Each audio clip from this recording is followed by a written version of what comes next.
I'm fortunate today to be joined by César Saldaña, the head of the Consejo Regulator. There are some ongoing changes in terms of the regulations for the DO here. Could you just talk a little bit about where we are with those?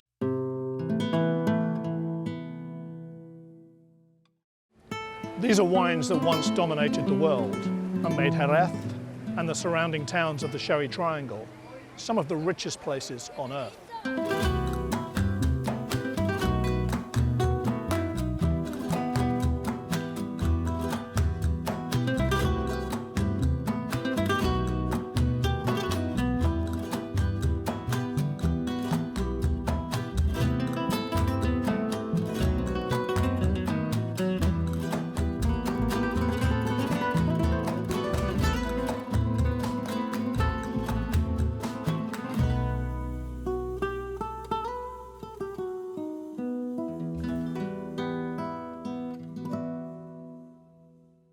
Well, regulations have been changed, and there are some of the regulations that are already in place because we have, as far as our product specification is concerned, we have like two different types of modifications that we're introducing. Some of them are what we call minor modifications, even though I consider it to be very, very important, but they are minor, meaning that they are approved at regional, local level, right? Mm-hmm. So they're within the Andalusian autonomy community. But then we have some other modifications which need to be approved at European level. So those that are local, they have already entered into force. And to me, these are very important because this implies first, everything related to vineyards, so the pagos are finally recognized in our product specifications.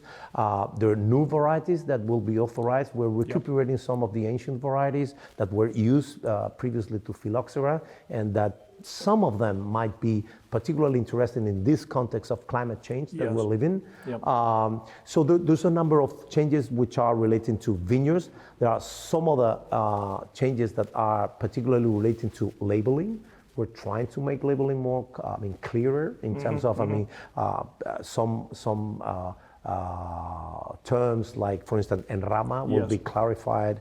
Terms like avocado or amoroso or fino viejo. All these, there's a whole appendix on our new regulations on labeling, which is clearer, and everything will be subject to the same. Do those require European approval? No, this is just local. This is just local. And the same thing. On the third part, that is, the third area of changes at the global stage is the amplification of the aging zone. So you know that we had the triangle. We used to have the triangle, and then the rest of the. Now everything will be part of the same. So people like bodegas in Trebujena, in Chipiona, in Chiclana, they will be covered by the same umbrella of the denomination of origin. It's not a big deal in terms of volume because we're talking about in the region of 10,000 vats of aging stock compared to about 300,000. So it's not, but historically speaking, it's a big change, right? So these are the changes that have already entered into force, and we have two pending issues which need the European authorization. One of them is the possibility of making our sherries without fortifying, right? Because that implies entering into a different category at the European level. So this is something that will take, I guess, a few months, hopefully just a few months, to be approved by the European Union. So people who are actually achieving the minimum alcoholic strength, which is 15% for the finos, by just reducing the yield in the vines or just doing some asoleo, they won't be forced to fortify to become a liquid wine. And the other thing is the clarification about phenols from Sanlúcar, which finally will be, all biologically aged wines made in Sanlúcar will become manzanilla. So for clearer identification of what is what. That's quite a lot going on at one time. It is, and it's the result of months and I would say years of negotiation. You know, this sector is quite heterogeneous, right? We have some big, large, and small companies. Some companies producing specific types of sherry, manzanilla or cream, and some other just doing exports or local markets. So putting all interests in line hasn't been easy. I'm sure. I'm sure. No, I think that will be the challenge of consejos everywhere in this kind of area.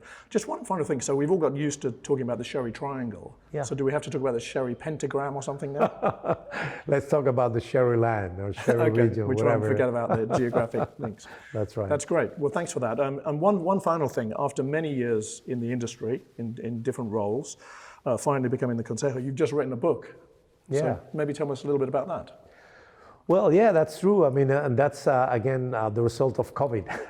Well, okay. the result of COVID and the result of an effort that we've been making here in the Consejo for a long time. Since I joined the Consejo 22 years ago, one of the first primary efforts that we did here was the Sherry Academy project, which is an education project trying to make Sherry more understandable. So I had the opportunity and the privilege of writing most of the texts for the different education segments of that Sherry Academy.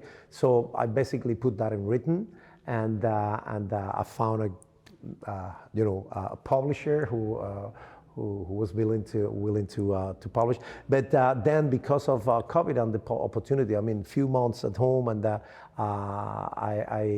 publisher encouraged me to go a little bit deeper and create a kind of manual. Well, I came up with this, the Book of Sherry Wines, which is, I'm very happy about it. And we're working now in the English version of it, right? Great. And you're saying maybe January? Yeah, that's right. I'm finalizing the reviewing the translation. We're doing more illustrations for that English version, and I'm doing the drawings too. So really? yeah, Oh, wow. I'm the illustrator of the book as well. It's a hobby, but anyway.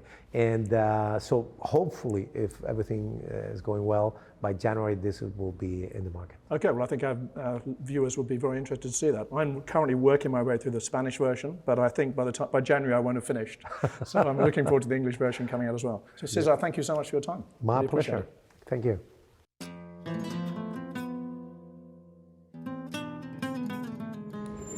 So that concludes my conversation with Cesar Saldana, the Consejo Regulador, about the changing regulatory framework for the sherry industry, really designed to make it a little bit more logical, easier for consumers to understand, and to future-proof it against some of the challenges of climate change. If you enjoyed this video, please do like and subscribe, and caress that notification button so you won't miss any future episodes.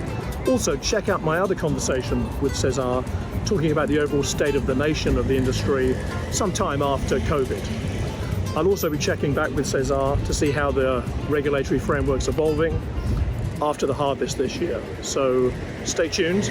Until then, salud y nos vemos.